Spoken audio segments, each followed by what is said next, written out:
and a half, and then when more of the system just breaks down and is more evident that things are not right and there's going to have to be a lot more infusion of money, we're going to see higher price. One of the most important points to keep in mind regarding the gold and silver market right now is that for the last maybe 10 or more years, we've seen a rather suppressed gold price and silver price, but we've seen an increase of between 5 and 10 times the number of dollars floating around. The Lehman fix has resulted in a tremendous increase in, for instance, the Federal Reserve balance sheet. They're sitting on $4.5 trillion worth of toxic bonds. Okay, so the point is we've had a 5 to 10 times, 5 to 10 fold increase in money. And the clowns come out and say, oh gosh, you can't have gold backing all that. There's not enough gold. Well, sure there is. At $8,000 to $10,000 gold price, sure there is. Jim, if you increase by tenfold the number of dollars, you should have increased by tenfold the price of gold, but it was suppressed. So now it's catch-up time. Jim, and that's what's coming. Well, that's what's coming. The Chinese have dictated to the U.S. that we will have a $10,000 gold price to back the new currencies. Jim, before we go into Shanghai and basically how this metals breakout plays in, why it's important right now based on what's happening geopolitically and with Jim's work. Have you? This is a side piece, Jim, that we didn't discuss. Have you by chance been to the USDebtClock.org? No, I mean not lately. I've looked at it in the recent past, like a couple months ago. Somebody recently pointed this out to me, and I never noticed it before. But if you pull up USDebtClock.org and you look in the lower right-hand corner, it brings a dollar to silver ratio and it brings a dollar to gold ratio based on monetary creation, or at least based on the U.S. national debt. And Jim, I'm looking at it right now in the lower right-hand corner of USDebtClock.org. Dollar to silver ratio now $779 per ounce. But what's the basis of the silver volume? I believe it's based on the debt. So all of these different numbers that are shown on here. Total debt per citizen, total debt per family. I'm not talking about the dollar amount. Well, I'm talking about the silver amount. What's the basis of the silver volume to come up with that? Number.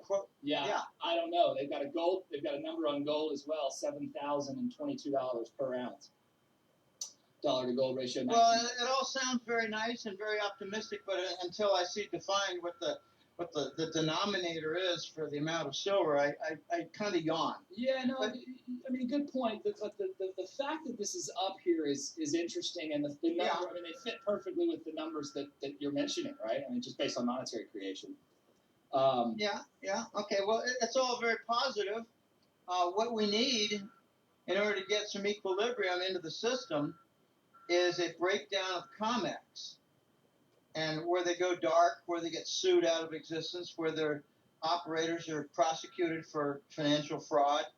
I mean, they're doing contracts in gold, but not delivering the gold. And I like to just make the joke. Suppose you buy a car, and now you've got everything all lined up for the payment. You want the keys so you could drive it away.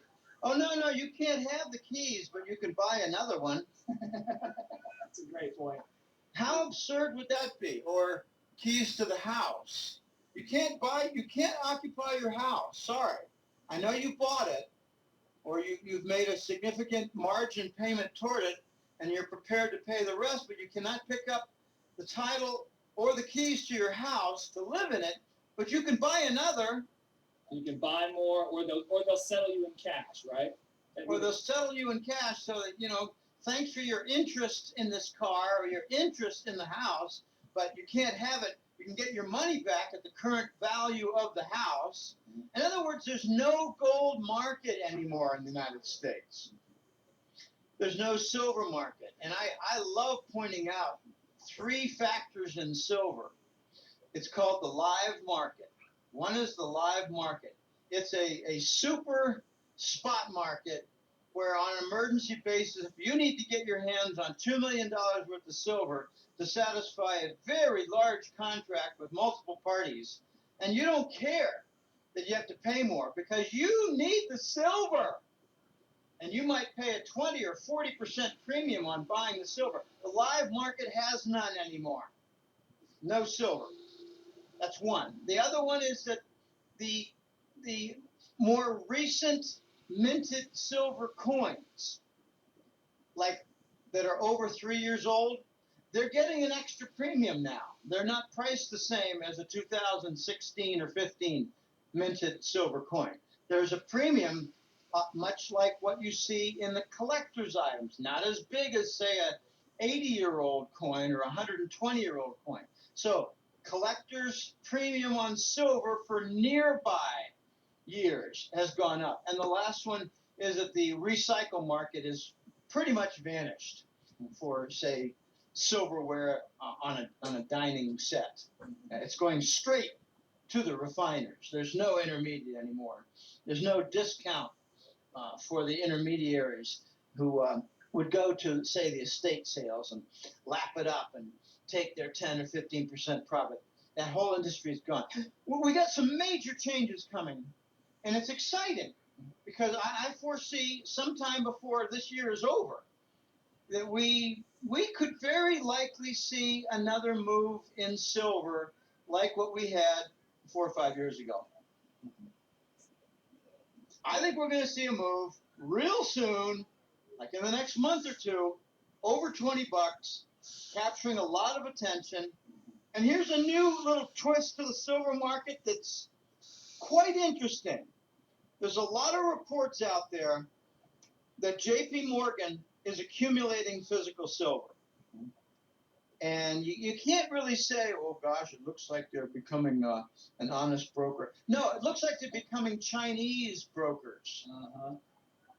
Remember that 2 years ago, J.P. Morgan lost its headquarters to Chinese conglomerate property owner. They lost ownership of their giant, Chase One Plaza. They lost their gold vault that's connected to the Federal Reserve. A lot of stories that maybe China owns a significant, if not controlling interest to the Federal Reserve now among all the partners.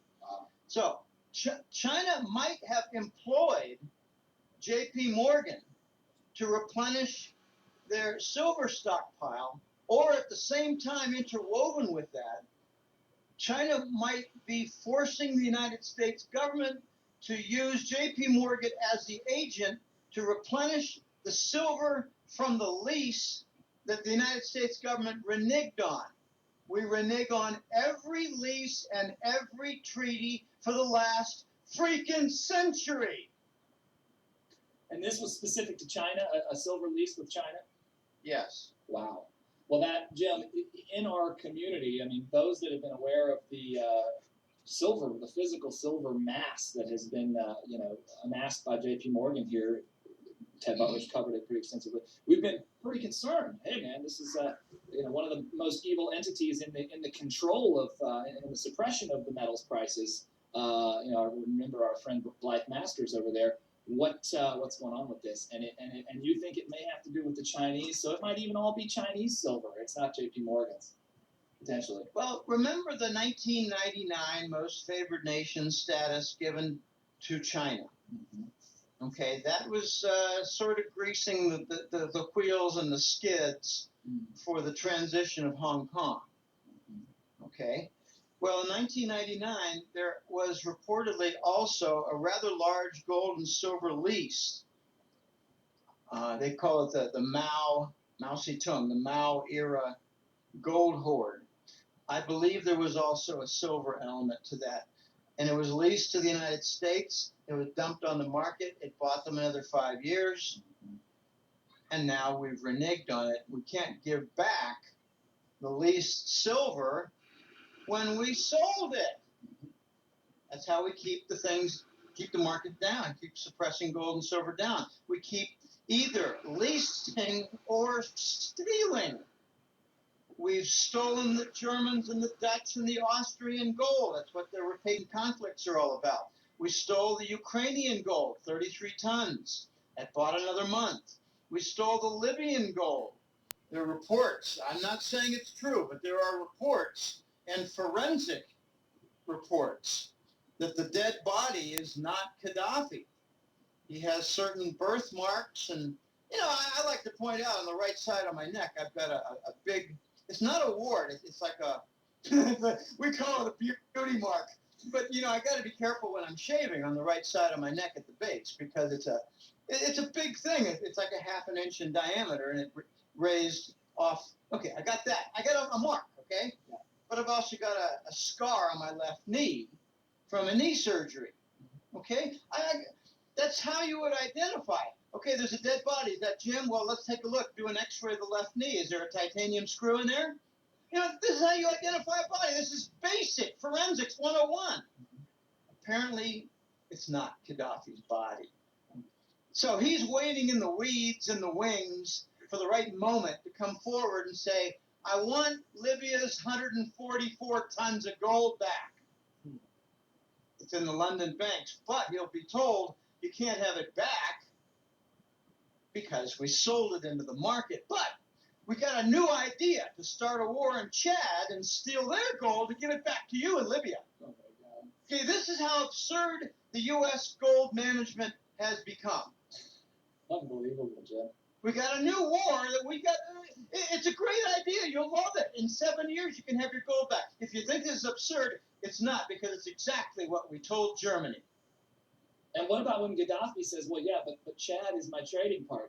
I buy oil from him, or whatever. I mean, U.S.